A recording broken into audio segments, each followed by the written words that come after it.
Roll number 10 এ আমরা কিছু বিদেশি নাউন নিয়ে আলোচনা করব। বিদেশি নাউন অর্থাৎ অন্যান্য ভাষা থেকে এই নাউনগুলি ইংরেজি ভাষায় প্রবেশ করেছে।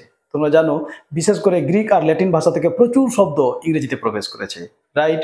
আচ্ছা, সবথেকে মজার বিষয় হলো কি যে আমরা সচরাচর এই নাউনগুলির প্লুরাল ফর্ম ব্যবহার করি, আর সমস্যার সূত্রপাত এখান থেকেই।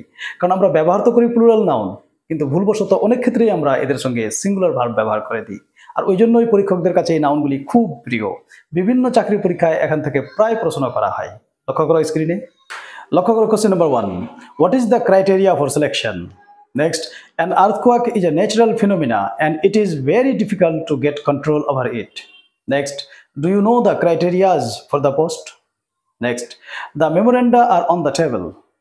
Next, the manager put forward a number of criteria for the post. ভিডিওটিকে পজ করো আর এই প্রশ্নগুলোকে ভালোভাবে লক্ষ্য করো। দেখো তো এই প্রশ্নগুলিতে তোমরা কোনো ভুল খুঁজে পাচ্ছ কিনা। খোঁজা হয়ে গেছে। চলো আমরা আগে বিষয়টিকে ভালোভাবে বোঝার চেষ্টা করি।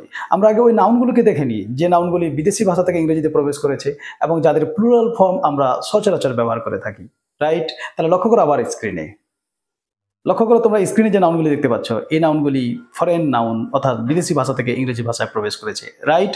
কি দেখতে পাচ্ছি আমরা? এজেন্ডাম, এটা সিঙ্গুলার, এর প্লুরাল ফর্ম হচ্ছে এজেন্ডা। কিন্তু লক্ষ্য করো আমরা সচরাচর এজেন্ডাই ব্যবহার করি, মানে প্লুরাল নাউনটাই ব্যবহার করি, right? Next, addendum, plural addenda. Bacterium, plural bacteria. এবার লক্ষ্য করো এটা খুবই প্রচলিত একটি শব্দ, আমরা সকলেই প্রায় ব্যাকটেরিয়া শব্দটি ব্যবহার করি, রাইট? কিন্তু ব্যাকটেরিয়া প্লুরাল, এর সিঙ্গুলার ফর্ম হচ্ছে ব্যাকটেরিয়াম। নেক্সট, ক্রাইটেরিয়ন, সিঙ্গুলার কিন্তু প্লুরাল ক্রাইটেরিয়া। কারিকুলাম, কিন্তু এর প্লুরাল কারিকুলা। ডেটাম, এর প্লুরাল ডেটা। এটা কিন্তু ডাটা নয়, অনেকে আমরা ভুলবশত এটা ডাটা উচ্চারণ করি, কিন্তু ইট ইজ ডেটা। ক্লিয়ার? তাহলে লক্ষ্য করো আমরা সচরাচর ডেটা ব্যবহার করি কিন্তু ডেটা প্লুরাল, ডেটাম হচ্ছে সিঙ্গুলার। আচ্ছা, ইরেটাম, এর প্লুরাল ইরেটা। ফোরাম, এর প্লুরাল ফোরা। মিডিয়াম, এর প্লুরাল মিডিয়া। মেমোরেন্ডাম, এর প্লুরাল মেমোরেন্ডা। অনেকে আবার মেমোরেন্ডামসও ব্যবহার করে। ফেনোমেনান, এর প্লুরাল ফেনোমেনা। স্ট্রেটাম, এর প্লুরাল স্ট্রেটা। এই যে নাউনগুলো তোমরা স্ক্রিনে দেখতে পাচ্ছ, তোমরা এই নাউনগুলিকে গুছিয়ে এক জায়গায় কোনো বইয়ে পাবে না, এগুলি বিভিন্ন জায়গা থেকে কালেক্ট করা হয়েছে, রাইট? তাহলে তোমরা এগুলিকে খাতায় নোট ডাউন করে রেখো এবং 2-3 বার যদি তোমরা এগুলিকে চোখ বুলিয়ে নাও তাহলে খুব সহজেই তোমাদের এগুলি মনে থেকে যাবে। তাহলে সিঙ্গুলার ফর্ম আর প্লুরাল ফর্ম এদের অবশ্যই আমাদের মনে রাখতে হবে, না হলে ভার্ব ফর্ম ব্যবহার করার ক্ষেত্রে কিন্তু ভুল হয়ে যাবে, রাইট? তাহলে তোমরা দেখতে পেলে যে কোন নাউনগুলি বিদেশি ভাষা থেকে ইংরেজিতে এসেছে আর আমরা এই নাউনগুলির প্লুরাল ফর্মগুলি সচরাচর ব্যবহার করে থাকি, রাইট? যেমন ডেটা, ক্রাইটেরিয়া। আর এখান থেকেই আমাদের প্রায় ভুল হয়ে যায়, কারণ আমরা ব্যবহার করি প্লুরাল, কিন্তু আমাদের যদি না জানা থাকে যে এই নাউনগুলি প্লুরাল তাহলে আমরা কি করব? এদের ক্ষেত্রে সিঙ্গুলার ভার্ব ব্যবহার করব। আর যখনই প্লুরাল নাউনের ক্ষেত্রে সিঙ্গুলার ভার্ব ব্যবহার করব, that will be wrong, right? ওই জন্য আমাদের এই বিষয়ে সচেতন থাকতে হবে। আচ্ছা চলো তাহলে আমরা এবার ওই প্রশ্নগুলিকে দেখি, এগুলি আমরা এই ক্লাসের শুরুতেই দেখেছিলাম, রাইট? লক্ষ্য করো স্ক্রিনে। প্রথম কোশ্চেন কি ছিল? What is the criteria for selection? লক্ষ্য করো ক্রাইটেরিয়া, আর আমরা কি জানলাম? Criteria plural, criterion singular, right? তাহলে এবার প্রশ্নটিতে ভালোভাবে লক্ষ্য করো, ক্রাইটেরিয়া প্লুরাল কিন্তু ভার্ব কি ব্যবহার করা হয়েছে? Is singular.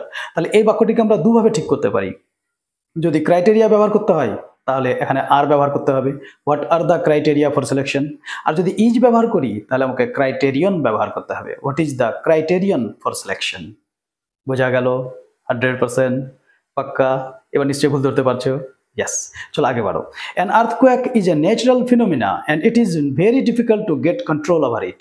আচ্ছা, an earthquake, an মানে সিঙ্গুলার, রাইট? তাহলে an earthquake ইজ ব্যবহার করা হয়েছে an earthquake এর জন্য, তাহলে সিঙ্গুলার নাউনের জন্য সিঙ্গুলার ভার্ব, এটাও ঠিক আছে। কিন্তু a natural phenomena, আমরা নাউনের তালিকায় কি দেখলাম? যে ফেনোমেনান সিঙ্গুলার, ফেনোমেনা প্লুরাল। তাহলে এখানে ইজ ব্যবহার করা হয়েছে সিঙ্গুলার ভার্ব, তাহলে তারপরে যে নাউনটি হবে সেটিও সিঙ্গুলার হতে হবে।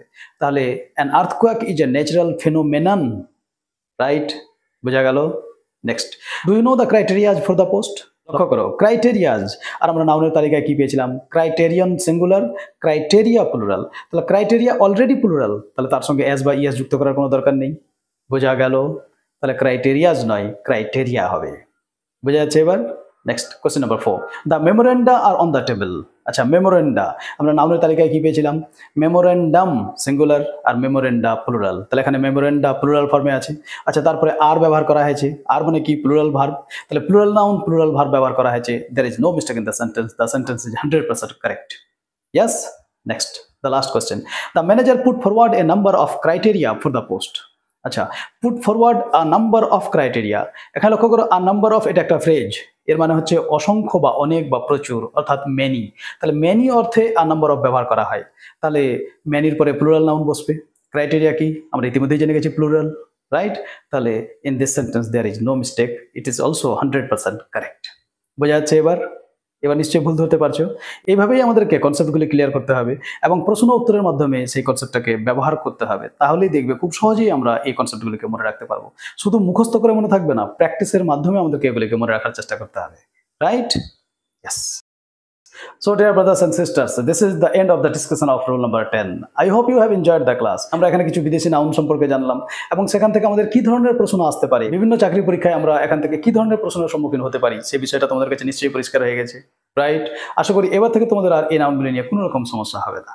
তাহলে খুব শীঘ্রই তোমাদের সঙ্গে আবার দেখা হবে পরবর্তী রুলে। Till then, be happy, take care of yourself, keep watching and keep learning English grammar. Happy learning.